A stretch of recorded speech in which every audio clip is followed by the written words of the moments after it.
Hey Zach, can you tell me about BCDs? No! Hi everybody.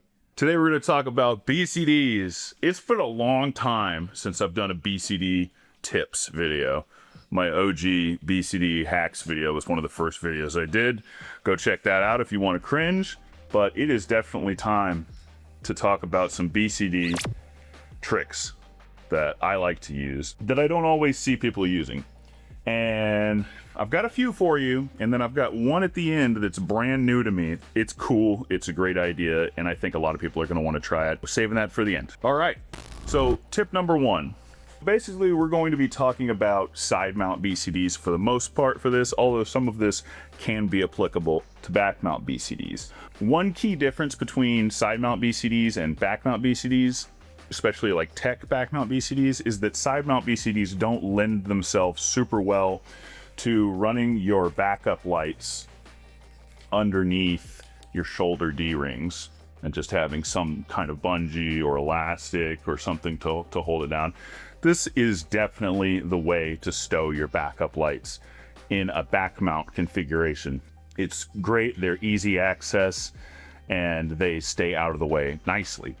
Now, with side mount, unless you're using an H harness, your tanks are going to be right here. So your tanks are pressing onto the light. It's really difficult to get the light out. So it doesn't work unless you run an H harness. A lot of people run H harnesses for this reason.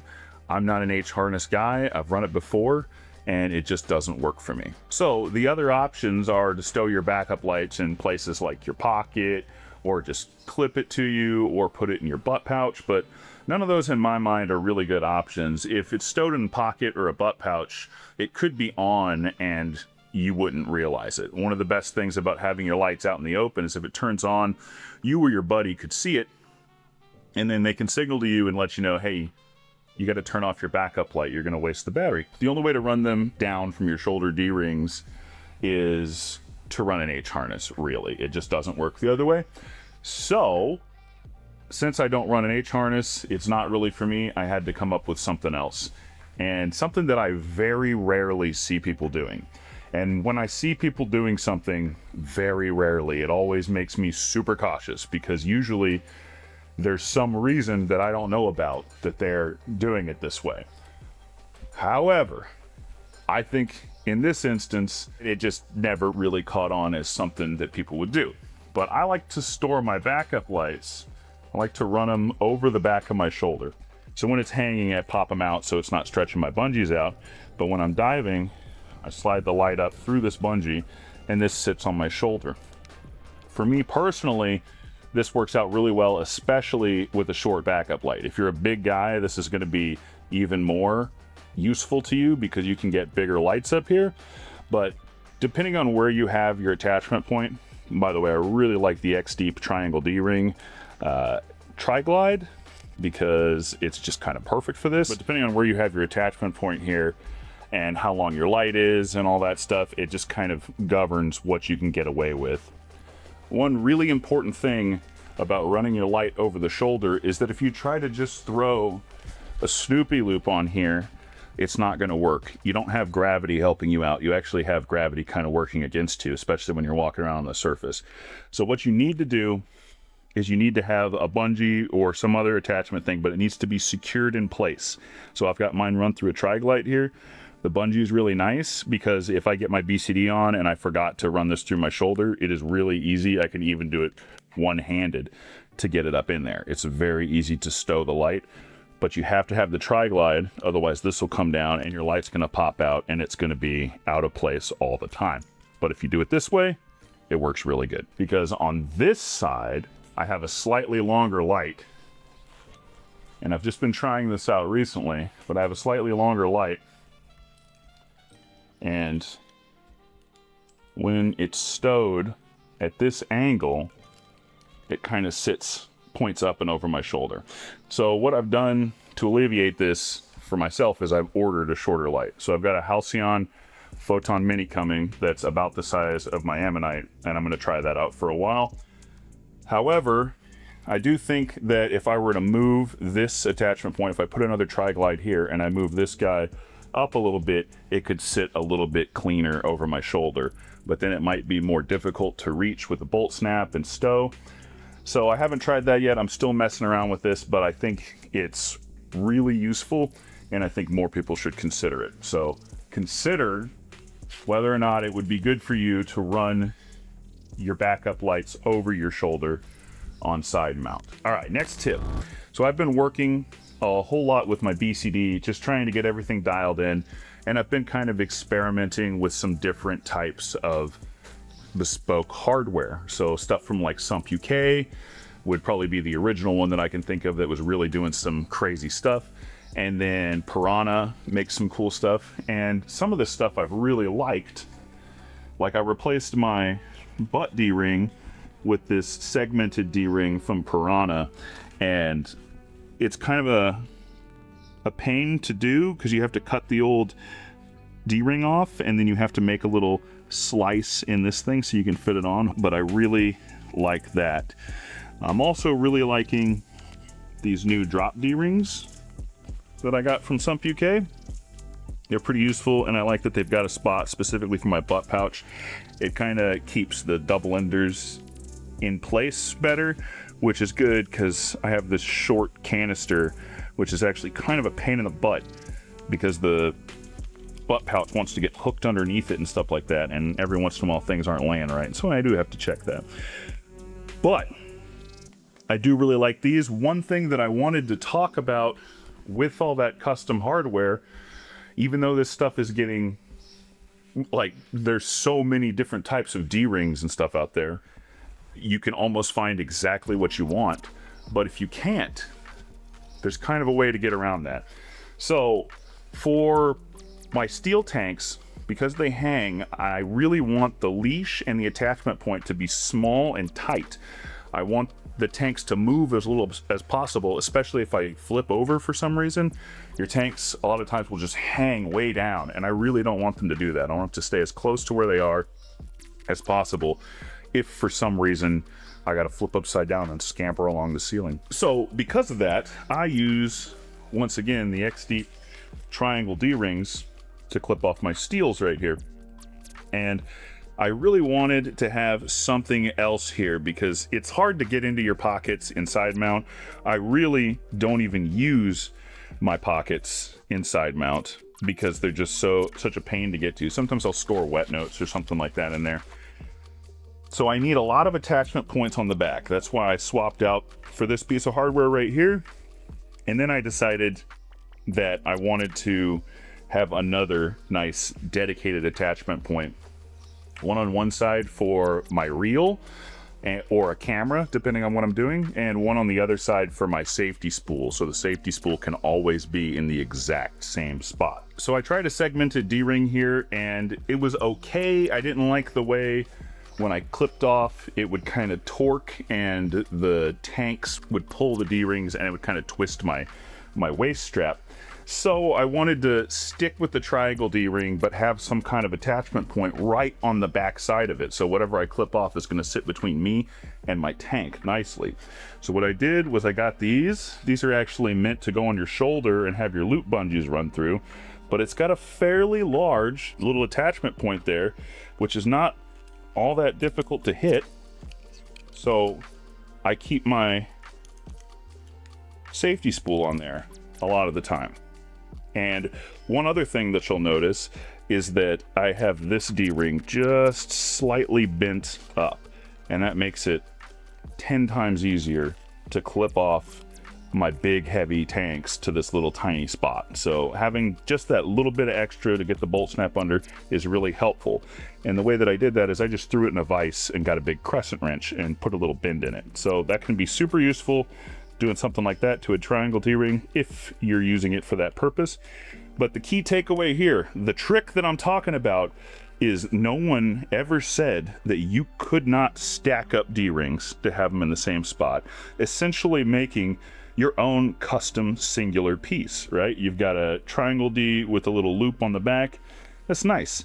Nobody else got that. Well, maybe somebody does if they came up with this idea before me, but yeah, isn't that great? Now I don't need something custom made. So, canister lights, becoming less and less commonplace, but they're still very popular for cave diving, for people doing those long 4, 5, 6, even longer dives, 4, 5, 6 hour long dives.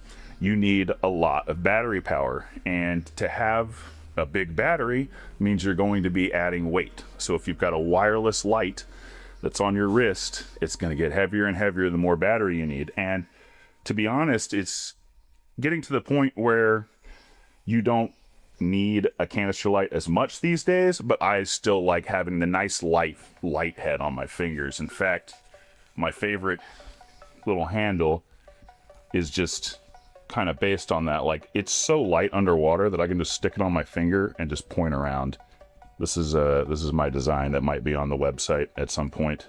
The bad boy handle. You've heard of the Goodman handle? Now meet the bad boy handle. Bad boys, what you gonna do? It's stupid.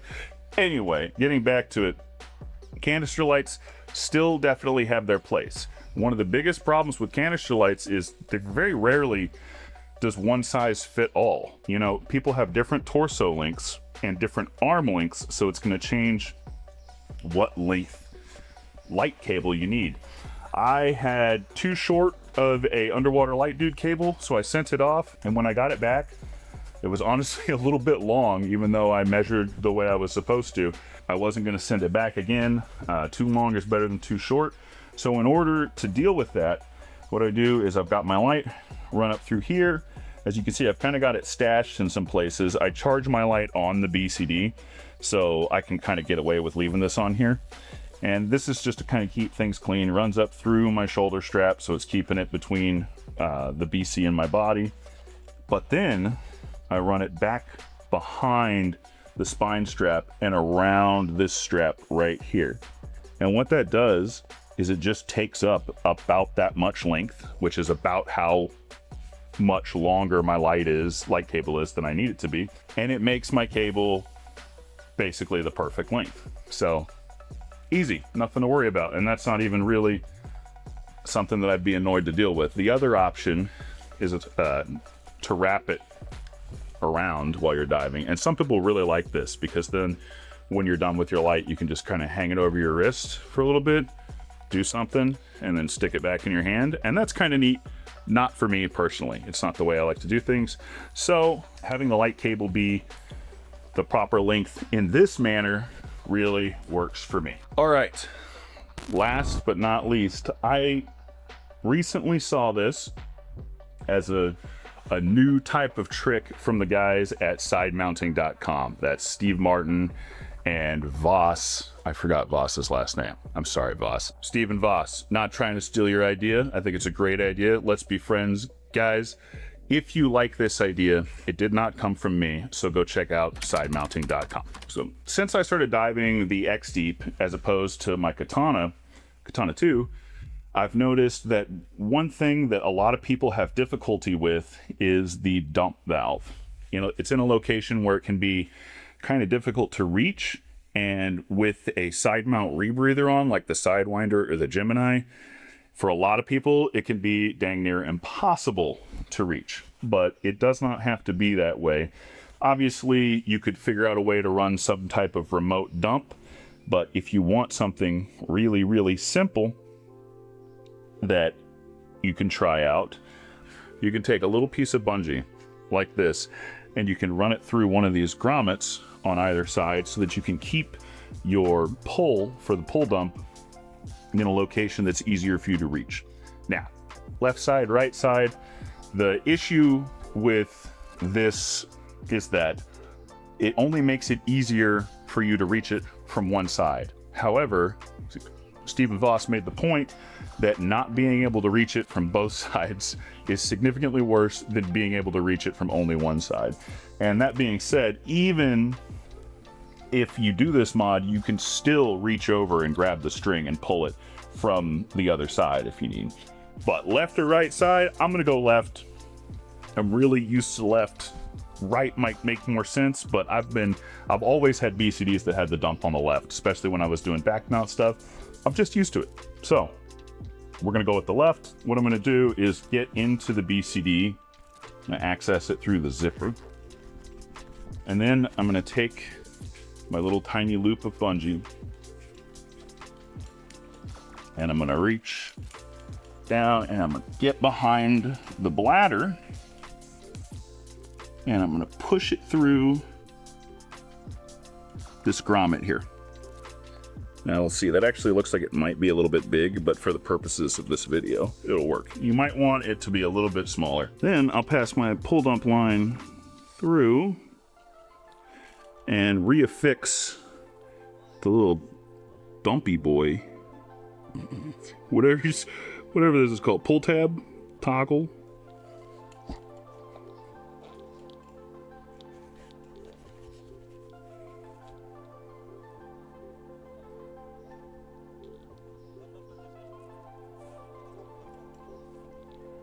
Okay, so you can see when you're wearing it, it just keeps it over a couple more inches closer to you. This might pull out. Yeah, it probably will. I need to tighten this up, but you get the idea. Once again, not my idea. Stephen Voss, sidemounting.com. They're great. Seriously, their stuff is worth it, so go check it out. I think that this is going to be something that could help a lot of people. It's a new trick out there. Maybe it's not as new as I realized, but it's new to me, and I think it's a good idea. As always, I gotta take a quick second to say thank you to my supporters on Patreon. They're literally the best. They make videos like this possible. If you'd like to get your name at the end of every video and access to some exclusive content, then follow the link in the pinned comment below to Patreon and receive my everlasting gratitude.